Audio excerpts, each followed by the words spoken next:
네, 오늘 마켓 네이컷 저희가 가장 중요한 순간으로 꼽은 거는요. 고리 원자력본부 1발전소와 관련된 사진을 저희가 선정을 했습니다. 드디어 우리나라에서도 원전 해체가 공식적으로 인정이 됐습니다. 원전 해체 시대가 개막을 한 것인데요.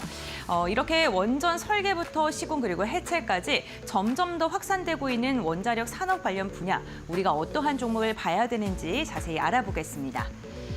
네, 고리 1호기 승인 일지를 먼저 살펴보도록 하겠습니다. 1972년에 건설과 운영 허가를 받았고요. 78년에 첫 가동이 실시가 된 우리나라 1호 원전입니다.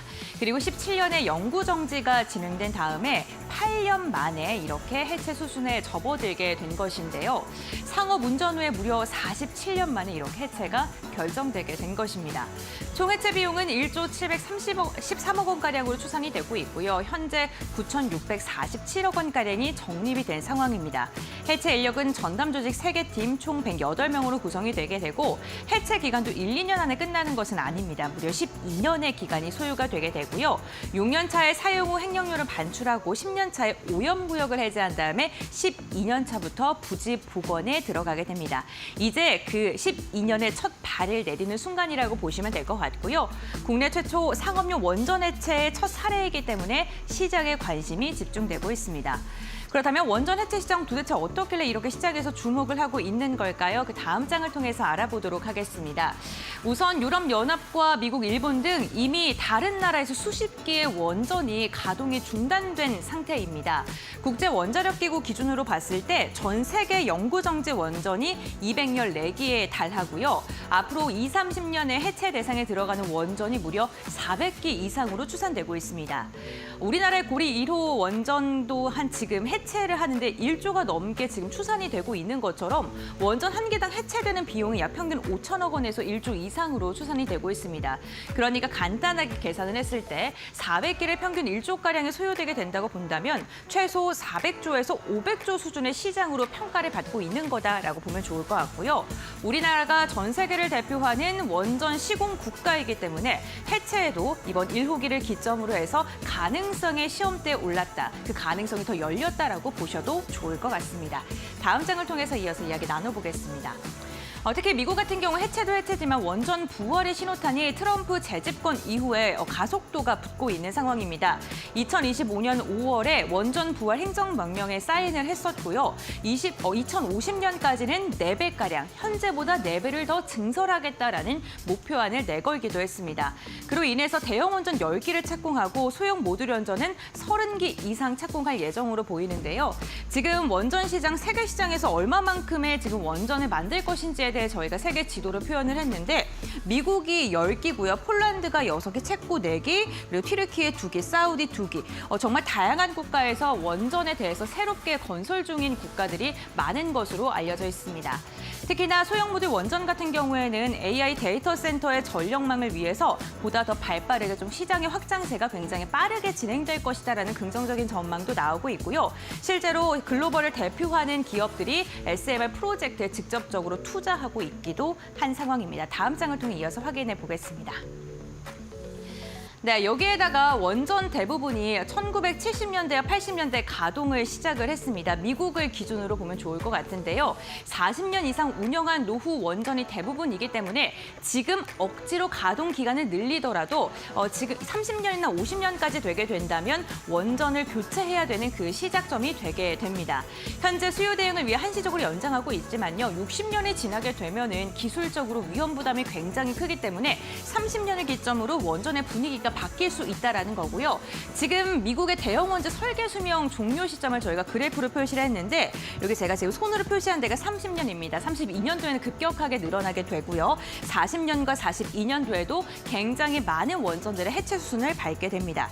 지금 이 아래쪽은요. 중장기 원전 시장에 대해서 저희가 그래프로 표시를 했는데 지금 교차점에 있는 저 부분이 45년도쯤이고요. 대형 원전보다 소형 모듈 원전이 더 많아지는 시기를 뜻하게 됩니다. 그러니까 30년대에는 대형 원전에서 대형 원전으로 교체를 하게 되고요. 40년 중반이 되게 된다면 대형 원전에서 소형 모듈 원전으로 교체가 점점 더 많아질 수밖에 없게 되는 거겠죠. 그만큼 원전 해체에 대한 기대감이 커질 수밖에 없는 상황입니다. 네, 우리나라는 그럼 두 갈래의 원전의 길이 있는 듯합니다. 먼저 고리 1호기 이제 본격적으로 그리고 공식적으로 해체에 대한 승인이 났기 때문에 해체 산업의 개화를 기대해봐도 좋을 것 같고요. 500조 규모의 처리 시장이 활짝 열려 있기 때문에 우리 시장이 세계 각국에서 러브콜을 받게 될 수 있을지 주목해 보시면 좋을 것 같습니다. 대표적으로 원전 해체하면요 한전 그룹주들 들 수 있을 것 같고요. 상장된 기업들 보게 된다면 한전 KPS랑 한전 기술이 대표적인 종목으로 자리 잡고 있습니다.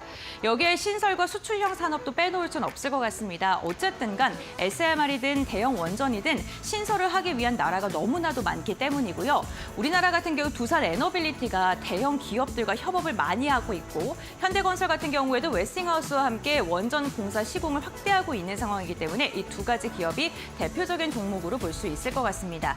미국과 협업하는 기업들이 국내에도 몇 가지 있는데 그러니까 미국도 우리나라 없이는 시공이라던가 이런 기술력이 부족하다고 볼 수 있겠죠.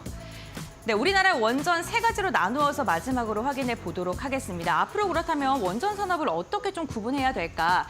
국내 해체 산업과 대형 원전 산업 그리고 글로벌 SMR 크게 세 가지로 나눌 수 있을 것 같습니다. 앞서 말씀드렸던 한전 그룹주들이 핵심 그룹주고요. 기간은 지금 한 12년가량으로 지금 추산을 하고 있는 상황입니다. 그런데 국내에서 해체 산업이 잘 성공적으로 이루어지게 된다면 국외 사업도 노려볼 만하겠죠. 안정적인 공공발주 그러니까 나라와의 계약이기 때문에 그러한 기대감이 있고요.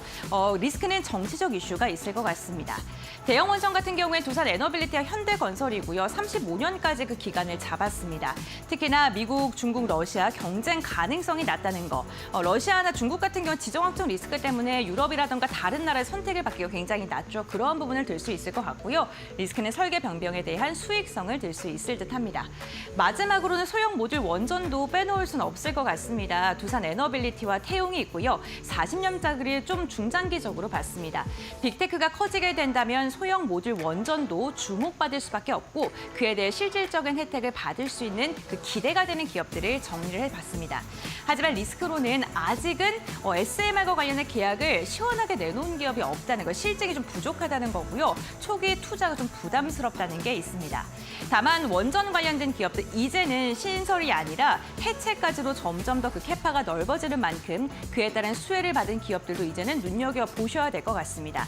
고리 1호기의 해체는 이제 원전 산업이 이제 점점 더 끝나간다는 그런 이야기가 아니라요. 글로벌 에너지 패러다임 속에 핵심 플레이로서 첫 걸음을 시작했다라고 봐주시면 좋을 것 같습니다. 네.